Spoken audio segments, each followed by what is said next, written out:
రెండో అధ్యాయం 5వ వచనం. దేవుడు ఒక్కడే చాలు. దేవుడు ఒక్కడే, దేవునికి నరులకు మధ్యవర్తి ఒకడే. ఆయన యేసుక్రీస్తును నరుడు.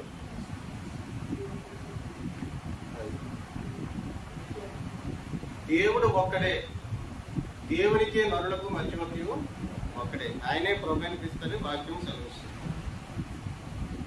దేవుడు ఒక్కడే, ఆయనే ప్రభువైన యేసుక్రీస్తు అనగా మహాదేవుడును మన రక్షకుడైన యేసుక్రీస్తు మహిమ యొక్క ప్రత్యక్షత వరకు ఎదురు చూచుచు ఈ లోకంలో స్వస్థబుద్ధితోనూ నీతితోనూ భక్తితోనూ బ్రతుకుచుండవల్లని మనకు బోధించుచున్నది.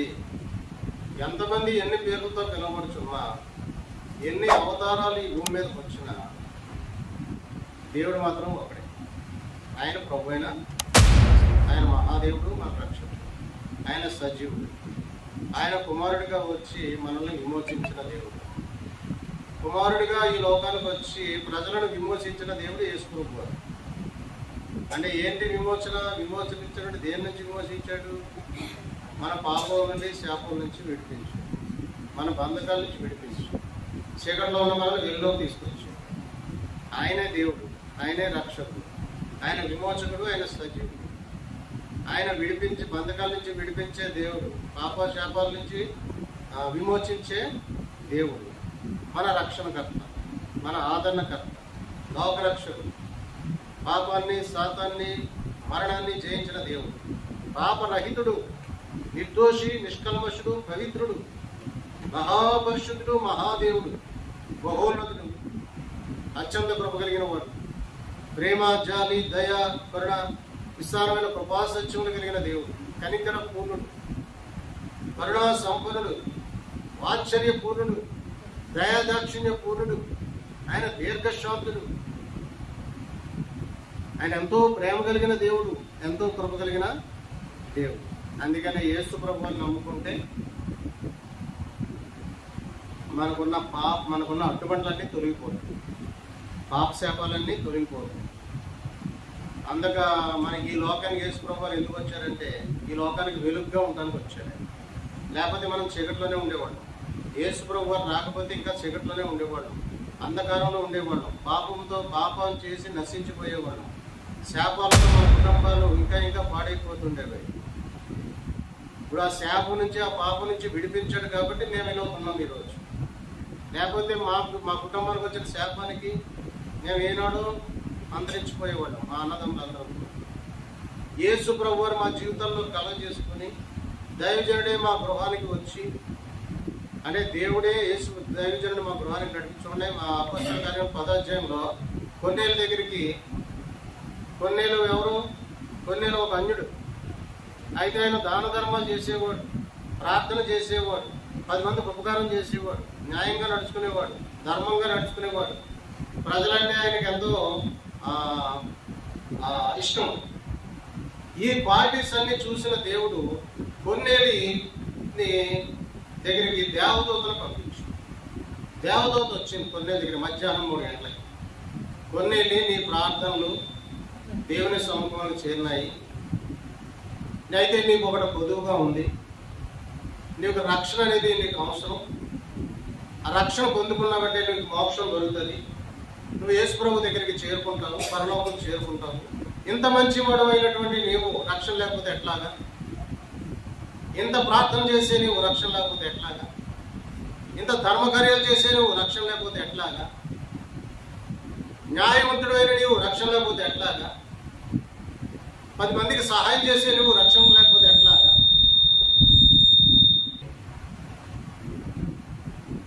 దేవదూత స్వయంగా కొన్నేళ్ళ దగ్గరికి అది మనలో దేవుడికి ఇష్టమైనటువంటి క్వాలిటీస్ ఉంటే కనుక దేవుడే దేవదూతని పంపిస్తాడు. దానియేలు దేవుడికి ఇష్టమైన వాడు, బహుప్రియుడు. దానియేలు ఒక 21 రోజులు ఉపవాసం ఉండి దేవుడి సన్నిధిలో ప్రార్థన చేస్తున్నాడు. ఉపవాసం ఉండి ఏమి తినకుండా తాకుండా ఉపవాసం ఉండి ప్రార్థన చేస్తున్నాడు దానియేలు. అప్పుడు దానియేలు భక్తిని మెచ్చుకున్న దేవుడు దేవదూతని పంపించి 70 వారాల ప్రవచనం చెప్పాడు. ఇదిగో జరగబోయే సంగతులు, 70 వారాల ప్రవచనం. అంటే మర్మాలు బయలుపరుస్తాడు దేవుడు. పరలోకం ఎవరైతే బాగా ప్రార్థన చేస్తారో, ఎవరైతే ఉపవాసం ఉండి ప్రార్థన చేస్తారో, ఎవరైతే దైవభక్తి కలిగి ఉంటారో, ఎవరైతే దేవుడిలో ఉంటారో, ఎవరైతే దేవుడికి ఇష్టపూర్వకంగా ఉంటారో, ఆయన ఆయాసపరచకుండా, ఆయన దుఃఖపరచకుండా ఎవరైతే ఉంటారో వాళ్ళని ఇష్టపడి వాళ్ళకి దర్శనాలు చూపిస్తాడు, కళలు చూపిస్తాడు, మరి దేవదూతను పంపుతాడు, దేవదూత వచ్చి మాట్లాడుతుంది. మరి కొన్నితో మాట్లాడలేదా? దానియేలుతో మాట్లాడలేదా? మరి మరియంతో మాట్లాడలేదా దేవదూత? జకర్యాతో మాట్లాడలేదా దేవదూత? అంటే ఆకాశంలో దేవదూతలు ఉంటారనేది నిజమే కదా? నిజమే. తన భక్తులతో మాట్లాడతాడు దేవదూత ద్వారా దేవుడు. అలాగా కొన్నేళ్ళని రక్షించుకున్నాడు దేవుడు. అంటే దేవుడు అందుకనే దేవుడికి ఇష్టముగా ఉండాలి, దేవుడికి ఇష్టమైన భక్తి చేయాలి. ఇప్పుడు దైవభక్తి గొప్ప లాభసాధ్యమై ఉన్నది అన్నట్టు తిమోతి భక్తి. ఇప్పుడు మరీ ఎక్కువ భక్తి చేయాలి, దేవునితో సంబంధం కలిగి ఉండాలి. ఎందుకంటే రాకడ సమీపంగా ఉందన్న సంగతి మనం అందరికీ తెలుసు. ఇప్పుడు ఎవరైతే అంటుకట్టబడి దేవునితో అంటుకట్టబడి దైవభక్తి చేస్తారో, ఉపవాస ప్రార్థనలు, మరి ప్రార్థనలు, ఆదివారం ఆరాధనలు, మరి ఇంట్లో గృహకోటికలు, మరి అలాగే దైవ సేవకులను పిలిచి ప్రార్థన పెట్టుకోవడం అని, ఇలాగా ఇంకంతా దేవుడితోటే ప్రార్థనల ద్వారా, పాటల ద్వారా, ఆరాధన ద్వారా, స్తుతి ఆరాధన ద్వారా దేవుడితోటే గడిపే వాళ్ళకి వాళ్ళు ఆత్మీయంగా చిగురిస్తారు. వాళ్ళ హృదయంలో దేవుడు ఉంటాడు, పరిశుద్ధాత్మ దేవుడు వాళ్ళలోనే ఉంటాడు, వాళ్ళ గృహంలో దేవుడు ఉంటాడు, వాళ్ళని నడిపిస్తాడు, వాళ్ళని పరలోకానికి సిద్ధపరుస్తాడు. నీకు మోక్షం రావాలంటే నువ్వు రక్షణ పొందుకోవాల్సిందే అని నువ్వు పలానా శర్మకారుని ఇంట్లో దైవజనుడు ఉన్నాడు, అతని దగ్గరికి నువ్వు వెళ్ళు, వాళ్ళు నీ దగ్గరకు వస్తారు, అతను నీకు బాప్తీసం ఇస్తాడు, నువ్వు తీసుకో, నువ్వు రక్షించబడు, నువ్వు పరలోకం చేరుకుంటావు దేవుడి దగ్గరికి. అంటే ఇప్పుడు దాన్ని బట్టి మనం ఏం అర్థం చేసుకోవాలి? పరలోకం చేరుకోవాలంటే ఖచ్చితంగా రక్షణ పొందుకోవాలి, ఖచ్చితంగా బాప్తీసం తీసుకోవాలి, ఖచ్చితంగా యేసు ప్రభువుని ధరించుకోవాలి, ఖచ్చితంగా మన హృదయంలో పరిశుద్ధాత్మ దేవుడు ఉండాలి, ఖచ్చితంగా దేవుడి ఆత్మ నడిపించబడాలి. అప్పుడే మనం పరలోకం చేరుకోవాలి. అందుకేనమాట ఇప్పుడు ఈ సత్యం గ్రహించిన వాడు ధన్యుడు. ఈ సత్యం ఎవరైతే గ్రహిస్తారో వాళ్ళ ధన్యుడు. రక్షణ పడ్డ ఎవరైతే రక్షించబడ్డారో వాళ్ళ ధన్యులు. ఎవరైతే సర్వాంగ కవచం ధరించుకున్నారో వాళ్ళ ధన్యులు. అందుకనే రక్షణ పొందుకోవాలి. రక్షణ చాలా విలువైంది, అది ఊరికనే రాలేదు. యేసు ప్రభువారు ఆ శిలువలో మరణించి అమూల్యమైన రక్తాన్ని, ప్రశస్తమైన రక్తాన్ని యవ్వన ప్రాయంలో ఆయన ప్రాణం పెట్టి ఆఖరి పట్టు వరకు కార్చితేనే మనకు రక్షణ వచ్చింది. ఊరికి వచ్చేసింది ఆ రక్షణ. రక్షణ ఉచితంగా వస్తుంది, రైటే. ఎప్పుడు వస్తుంది ఉచితంగా? యేసు ప్రభుని దేవుడని ఒప్పుకుంటే ఉచితంగా వస్తుంది. ఆయన రక్తం అనే వెలపెట్టి కొనుక్కుంటున్నాడు. అందుకని రక్షణ అనేది ఊరికనే రాదు. ఇప్పుడు కూడా రక్షించబడ్డామంటే దేవుని కృపతో నేను రక్షించుకున్నాను అని కృపతో ఆయన రక్షించుకున్నాడు. ఆయన కృప లేకపోతే మన రక్షణ లేదు. నేను రక్షణ పొందుకున్నానంటే దేవుని మహాకృప. నేను పెంట కుప్ప మీద ఉండేవాడిని, నేను జగటమని ఊపిలో ఉండేవాడిని, నేను లోపల ఉండేవాడిని, నేను చీకట్లో ఉండేవాడిని, నేను అపవిత్రంగా ఉండేవాడిని, నా జీవితం బురదలో పంది. మరి దేవుడు మహాకృపను బట్టి నన్ను రక్షించుకున్నాడు, మరి అభిషేకించాడు. ఈ జ్ఞానం నాకు ఇచ్చాడు. నాకేం తెలుసు లేకపోతే ఈ పరిశుద్ధ గ్రంథం, ఈ జ్ఞానం దేవుడే ఇచ్చాడు. దేవుడు మహాకృపను బట్టి దేవుడు ఆత్మ నా హృదయంలోకి వస్తే నేను దగ్గర 15 సార్లు ఈ బైబిల్ గ్రంథం చదివేసాను. డ్యూటీలో ఉండి చదివాను, ఇంటిగా ఉండి చదివాను, డ్యూటీ చేస్తూ చదివాను. మొత్తం మీద 15 సార్లు ఈ పరిశుద్ధ గ్రంథం చదివాను. ఆది కాండం నుండి ప్రకటన గ్రంథం కూడా ఏముందో, అదే బైబిల్ గ్రంథం ఏంటో, దీని చరిత్ర ఏంటో, దేవుడు ఏంటో, ఆయన రాజ్యం ఏంటో, ఆయన నీతి ఏంటో నేను వెతికాను. దేవుడు మహాకృపను బట్టి. దీని అందరికీ కారణం దేవుడు ఆత్మ. దేవుడు ఆత్మ నా హృదయం లేకపోతే నేను ప్రార్థన చేయను.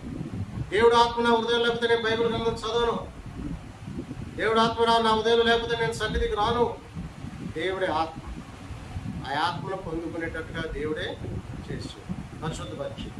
నా పాత జీవితాన్ని సమాధి చేశాడు, నూతన పరిచాడు, నూతన జీవితం ఇచ్చాడు. నూతన వస్తువులే అంటున్నాడు. అంటే ఇంకో గొప్ప సాక్ష్యం చూడండి. నూతన వస్తువులే, పాతది కొనవలసిన అవసరం లేదు. ఒక ఫోను కొత్తదే, అన్నీ కొత్తయే. సచ్లో కొన్న వస్తువులన్నీ కొత్తయే. పాత ఏదైనా పట్టుకొచ్చినా చూడండి, అన్నీ కొత్తయే, పాత ఏమి లేవు ఇక్కడ. అలాగే ఇంట్లో మా గృహంలో కూడా అన్నీ కొత్తయే, పాత ఏమి లేదు. అంటే నూతన పరిచి నూతన వస్తువులను ఇస్తున్నాడు, దినదినాభివృద్ధి చెందిస్తున్నాడు, వృద్ధి పొందిస్తున్నాడు. ఇప్పుడు ఆవిడ కళ్ళ చూపించినవన్నీ జరిగిపోతాయి. దేవుడు ఆవిడ కళ్ళ ఏం చూపిస్తాడో అవన్నీ జరిగిపోతాయి. నిదర్శనాలు జరిగిపోతున్నాయి. పలానప్పుడు ఆవిడ చెప్పి నాకు అప్పుడు గుర్తొస్తుంది, జరిగినప్పుడు నాకు ఇవి చెప్పింది కదని నాకు అప్పుడు గుర్తొస్తుంది. మన తెల్ల కారు చూపించాడు దేవుడు. ఈ మధ్యన కారు ఉంటే పోను కదా, ఏదో వాళ్ళంతా తిరగాలనుకుంటున్నాం కదా అని అనుకున్నప్పుడే కారు చూపించాడు. కాదు నా దగ్గర అయితే డబ్బులు, మరి ఎలా అవుతుందో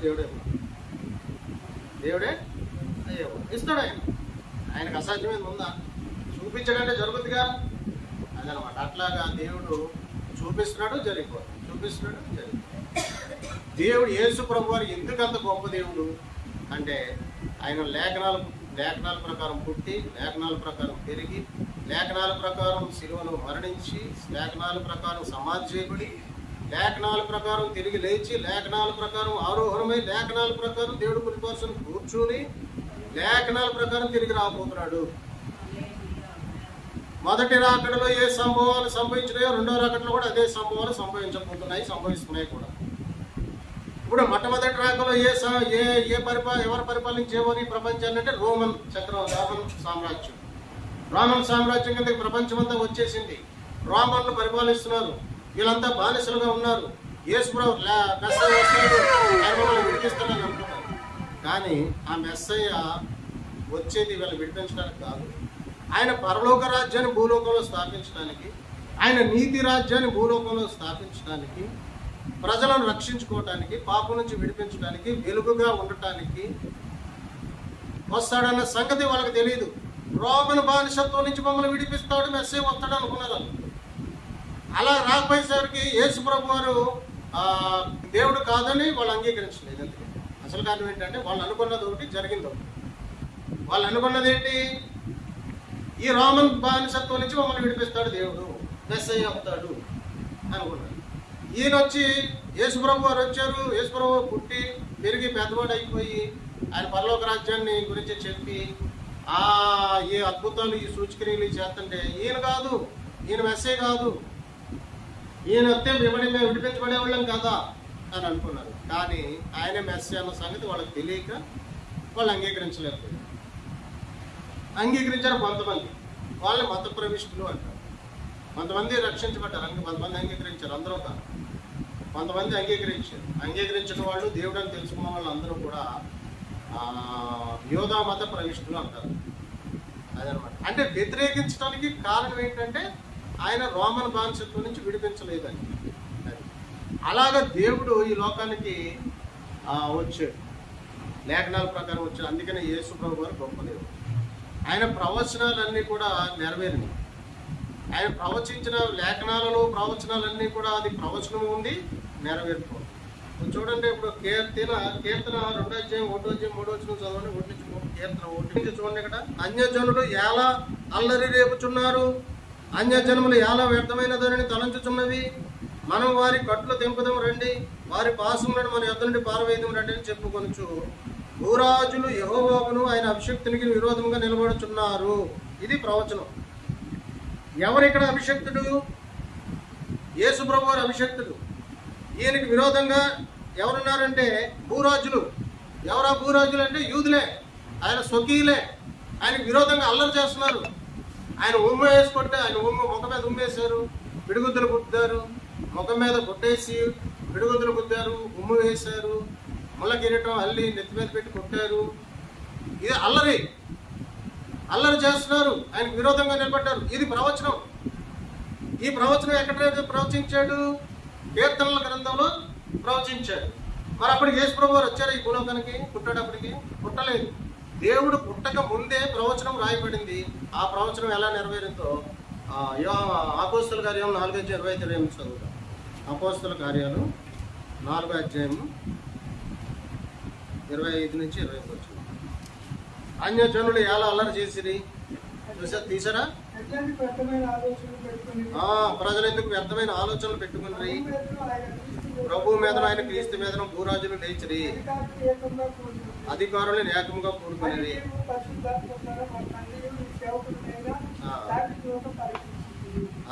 చూసారా? ప్రభు ఎక్కడ పలికించాడు? కీర్తన 2వ కీర్తనలో పలికించాడు. అక్కడ ప్రవచనం వ్రాయబడింది, ఇక్కడ నెరవేరుతుంది. ఏవి జరగవల్లని ఏ హస్తమును నీ సంకల్పం ముందు నిర్ణయించను వాటినన్నింటినీ చేయటకి నీవు అభిషేకించిన నీ పరిశుద్ధ సేవకుడైన యేసునకు విరోధముగా హేరోదును పొంతి పిలాతును అన్యజనులతో ఇశ్రాయేలు ప్రజలతోనూ ఈ పట్టణమందు నిజముగా కూడుకొనిరి. అది ఆ ప్రవచనము ఇలాగ నెరవేరింది అన్నమాట. ఆయన విరోధంగా నిలబడిన పూజలు ఎవరు? పొంతి పిలాతు, హేరోదు, శాస్త్రులు, పరిసయ్యులు, సద్దుకాయలు, ప్రధాన యాజకులు, వీళ్ళంతా కూడా దేవునికి విరోధంగా నిలబడ్డారు. ఇలా నిలబడతారని, యేసుకు విరోధంగా నిలబడతారని, ఆయనకు సిలువ వేస్తారని, ఆయన అల్లరి చేస్తారని, ఆయన ముఖం మీద ఉమ్మేస్తారని, పిడుగుతులు బుద్దుతారని, ముళ్ళ కిరీటం అల్లి నెత్తి మీద కొడతారని, ముళ్ళన్నీ కూడా ముఖంలో దిగిపోతాయని ముందుగానే దావీదు చేత ప్రవచించాడు దేవుడు. దావీదు ద్వారా ప్రవచించాడు. ఆ ప్రవచనం ఇక్కడ నెరవేరింది. అంటే లేఖనాల ప్రకారము, లేఖనాల్లో వ్రాయబడింది జరిగినట్లుగా దేవుడు గొప్ప కార్యము చేశాడు, శిలువ కార్యం. మరొక ప్రవచనం చూద్దాం. అదే మాటలు మీకు యోహాను సువార్త 19:1 ఉంటాయి. అదే మాటలు లూకా సువార్త 23:11 ఉంటాయి. అదే మాటలు మత్తయి సువార్త 27:1 కూడా ఉంటాయి. అయితే 2వ ప్రవచనం చూద్దాం. కీర్తన 22:1. నా దేవా నీవు నన్ను ఎలా విడనాడి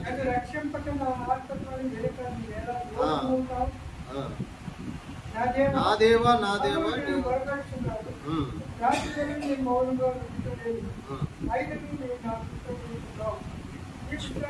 ఫస్ట్దే ఒకే వచ్చిన ఒకటే.